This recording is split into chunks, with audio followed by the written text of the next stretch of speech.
दोस्तों, एक बार की बात है जब महान वैज्ञानिक एल्बर्ट आइंस्टाइन मशहूर कॉमेडियन चार्ली चैपलिन से मिले। उन्होंने चार्ली से कहा, मैं फ़ैन हो गया हूँ आपका और आपके अंदाज का। आप मुझसे एक शब्द तक नहीं कहते, फिर भी पूरी दुनिया आपको समझ जाती है। इसके जवाब में चार्ली ने कहा, हाँ ये बात सच है, लेकिन हैरानी की बात यह है कि आप अपनी थ्योरीज़ के बारे में इतना कुछ कहते हैं और सब आपकी तारीफ़ करते हैं, पर फिर भी किसी की समझ नहीं आ पाता कि आप कहना क्या चाहते हैं। दोस्तों, चार्ली चैपलिन दुनिया के सबसे मशहूर कॉमेडियन थे जिन्होंने बिना कुछ कहे अपनी एक्टिंग और कॉमेडी से एंटरटेनमेंट इंडस्ट्री में एक ऐसी चमक बिखेरी जो शायद कभी नहीं मिटेगी। बहुत कम लोग जानते हैं उनके मुस्कुराते हुए चेहरे के पीछे के संघर्षपूर्ण जीवन के बारे में। गरीबी और बदहाली की भट्टी में पक कर वो ऐसा सोना बने जिसकी चमक ने करोड़ों लोगों के चेहरे पर मुस्कान बिखेरी है। आइए जानते हैं उनके जीवन के बारे में। चार्ली चैपलिन का जन्म एडोल्फ हिटलर के जन्म से ठीक 4 दिन पहले 16 अप्रैल 1889 को लंदन शहर में हुआ था। इनके पिता चार्ल्स स्पेंसर चैपलिन और मां हैना चैपलिन सीनियर म्यूजिक हॉल में सिंगर और जूनियर आर्टिस्ट थे। चार्ली का बचपन बहुत ही मुश्किलों से गुजरा। एक बार चार्ली की मां स्टेज पर गाना गा रही थी, तभी उनकी आवाज़ बंद हो गई और वो स्टेज पर गाना ना गा सकी। वहाँ की ऑडियंस हंगामा करने लगी और जूते चप्पल स्टेज पर फेंकने लगी। ऐसे में अपनी मां को बचाने के लिए लगभग 5 साल के चार्ली चैपलिन स्टेज पर आ गए और उन्होंने अपनी भोली आवाज़ में मां के गाने की नकल की, जो ऑडियंस को काफ़ी फ़नी लगी और ऑडियंस ने उन्हें खूब सराहा। स्टेज पर सिक्कों की बारिश होने लगी और 5 साल की उम्र में यही चार्ली चैपलिन की पहली कमाई थी। तभी से चार्ली ने इस बात को गांठ बांध ली थी कि असल ज़िंदगी में जो गरीबी उनके दुख का कारण थी, स्टेज पर वही लोगों को कॉमेडी लगती है। यही वजह थी कि आगे चार्ली की फिल्मों में दुख, गरीबी, अकेलेपन और बेरोज़गारी को उन्होंने कॉमेडी के रूप में प्रेजेंट किया। इसके कुछ दिन बाद चार्ली के माता पिता तलाक लेकर अलग हो गए। चार्ली को अपनी माँ और भाई के साथ एक अनाथालय में रहना पड़ा क्योंकि उनकी माँ के पास कोई रोज़गार नहीं था। अनाथालय में उनकी माँ एक मानसिक रोगी बनकर पागल हो गई, जिसके बाद कोर्ट ने चार्ली और उनके भाई को पिता के साथ रहने का आदेश दिया। पिता ने दूसरी शादी कर ली थी और सौतेली माँ ने चार्ली और उनके भाई पर अनेकों अत्याचार किए। इसके कुछ दिन बाद उनकी माँ पागल खाने से ठीक होकर वापस आई तो उनके जीवन में खुशियाँ वापस लौटने लगीं। चार्ली स्कूल तो जाते थे, मगर उनका मन पढ़ाई में नहीं लगता था। वो एक एक्टर ही बनना चाहते थे। वो पैसे कमाने के लिए स्टेज शोज़ करते थे और रोज़मर्रा की ज़रूरतों के लिए वो बहुत से छोटे मोटे काम करते थे। उनके जीवन का लक्ष्य एक्टर बनना ही था, इसलिए वो नियमित रूप से ब्लैकमोर थिएटर जाते थे। एक बार वो एक स्टेज शो कर रहे थे, तभी उन पे डायरेक्टर की नज़र पड़ी।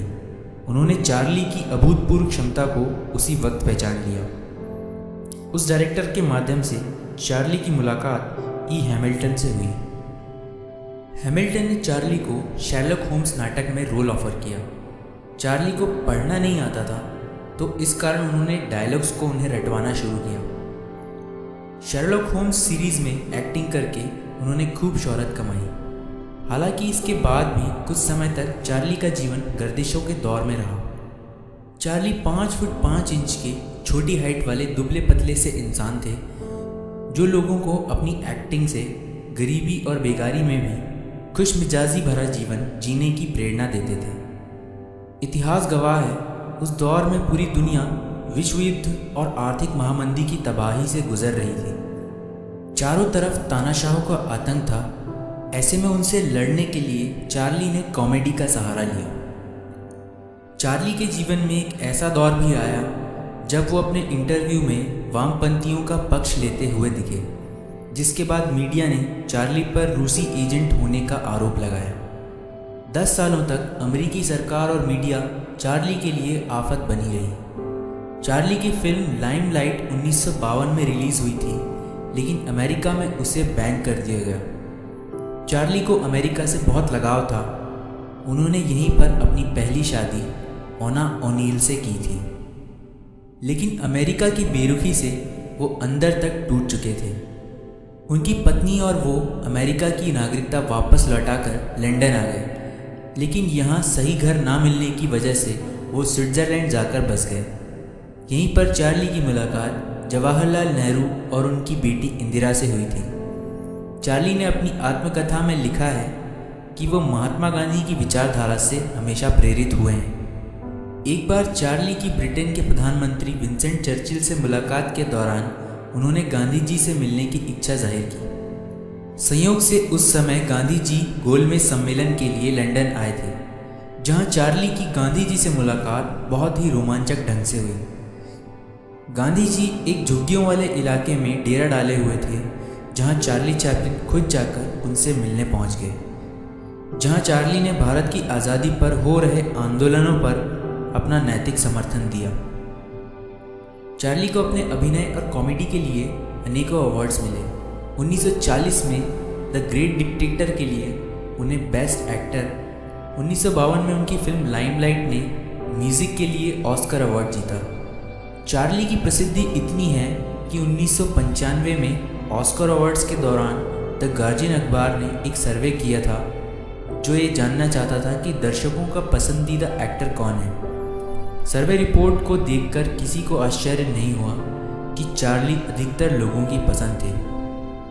आज भी वो लगभग सभी के दिलों में बसते हैं। उनकी एक्टिंग से आज की पीढ़ी भी सीख ले रही है और आज भी कई एक्टर्स उनकी एक्टिंग की नकल करते हैं। माइकल जैक्सन ने चार्ली चैपलिन के लिए कहा था कि वो उनके जैसा बनना चाहते हैं।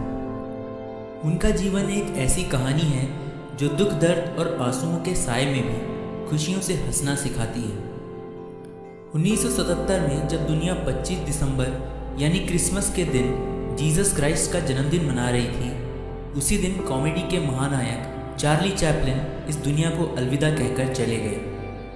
आज भले ही चार्ली चैपलिन इस दुनिया में ना हो, पर उनका अभिनय आज भी उदास चेहरों पर मुस्कुराहट ला देता है। दोस्तों, ये वीडियो चार्ली चैपलिन को समर्पित है, जिन्होंने कहा था, मेरा दर्द किसी के लिए हंसने की वजह हो सकता है, पर मेरी हंसी कभी भी किसी के दर्द का कारण नहीं बननी चाहिए।